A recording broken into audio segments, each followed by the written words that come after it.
Hello guys, once again this is Super Ate Vlog, and for today's video, magluluto po tayo ng sinigang na bangos. But I'm gonna do it this way po.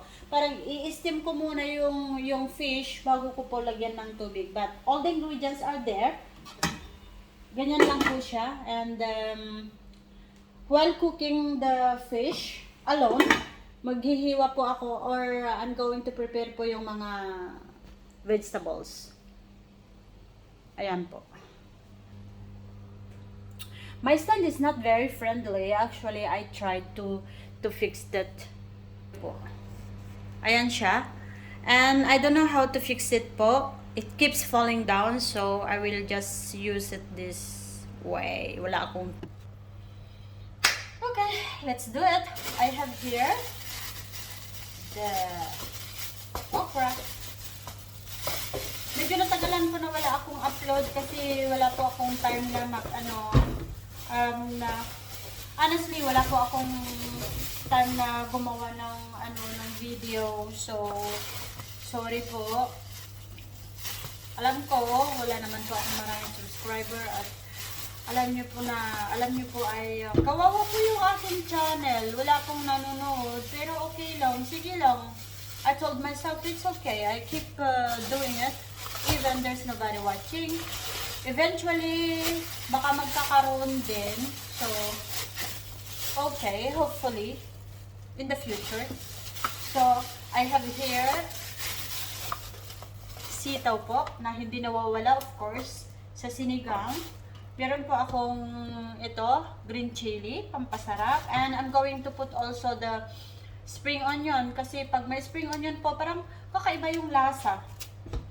There. So, yan po ang aking gagawin. Lilinisin ko po sila. And, wala, ito lang. Wala po akong may papakita. Every time na I'm cooking po, I made sure na marami akong gulay na nilalagay. Kasi parang feeling ko pag may gulay, parang I'm becoming more healthy. The food becoming more healthy, I should say. And of course, sa katawan natin, mas healthy.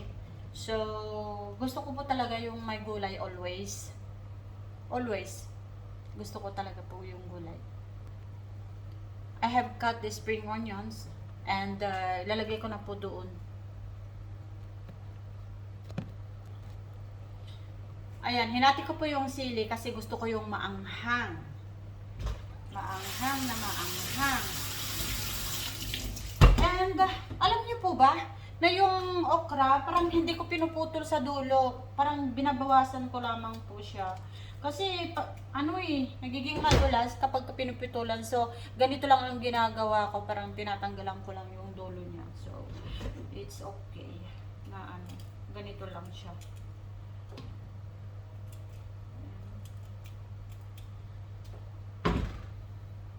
So, pasensya na po kayo. I don't know, hindi ako makagawa ng maganda-gandang content. So, pagtiyagaan na lang po natin kung anong meron ako. Lagi kong sinasabi, hopefully in the future, makagawa ako ng mas interesting na, tawag nito, content. Marami po akong gustong gawin. Ang problema po, wala akong chance. Laging busy sa trabaho. Hindi pa nga ako almost wala akong day off. Even Friday, I'm working po. Kaya, mahirap. Mahirap yung ganito na nagagawa ng para sa akin, I have a very little time to do something else. Kasi sa trabaho, po kami, double shift po kami. So, I have to go to work in the morning. I have a little, break in the afternoon during lunchtime. And I have to go back, like, in the afternoon until evening na po yun. So, pagdating ko ng house, like ganito, it's already 10 o'clock at magluluto pa lang ako ng food ko. So, wala po. Actually, my sister, I'm living with my sister po. Kaya lang, iba rin naman kasi yung pagkain nila kasi she is with her family. Yung anak niya, tsaka manugang niya, pamangkin ko. So, yung food ko sa food nila is hindi po ako kasali. I mean, iba po yung pagkain ko. I have to cook my own food. I have to buy my own food. Ganyan po ang buhay dito sa ibang bansa. Hindi ka po pwedeng makikain lang. Okay, so now po ay ganyan na siya. Wow, it's baliktad. Wait lang. Okay. I'm gonna put water na po. Hot water.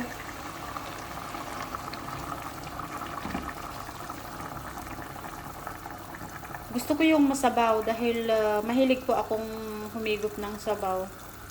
Ayan. Nano na po siya. Lunod na po siya. Pero okay lang. I like sinigang po. I like yung sabaw po. As you can see po, nagbo-boil na siya. So, ilalagay na po natin yung mga ating mga vegetables. Ilalagay ko na po one time. Everything. Ayan. Para maluto na ng minsanan po. One time lang na maluto. Okay. Sorry po, it's not very... Ayan. Ayan po siya. Super dami po yung vegetables natin.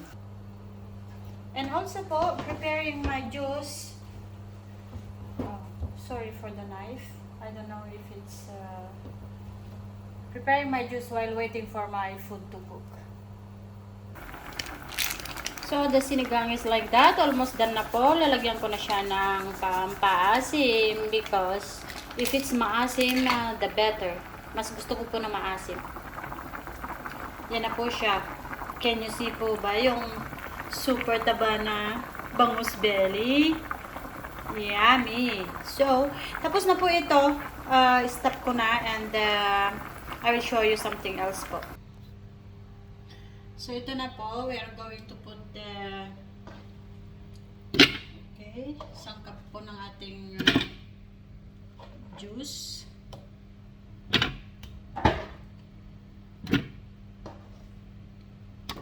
Ayan. Hirap naman po Ayan po. Diba? Ayan. Para po sa ating kalusugan. So, kailangan natin itong gawin. Ayan. And of course, nilagyan ko din po siya ng lemon. Ayan.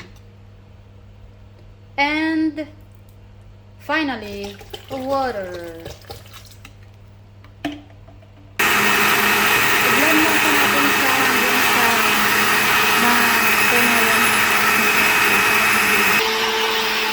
So that's it guys, and I hope po napanoorin niyo kahit medyo boring siya, and sana na magtunan kayo kahit paano kasi napaka-importante po ito. Ito po ay sobrang kahit hindi po, you can drink any time of the day po, kahit sa gabi or kahit bagong gising kayo sa umaga kasi nandito po yung mga sangkap na sobrang kailangan ng katawan natin to become healthy. Ano po? So, guys, yan lamang po. And until next time. And please, panoorin ninyo. Click the button, the subscribe nga pala. And click the notification bell po para ma-update kayo if there is something new na i-upload ako.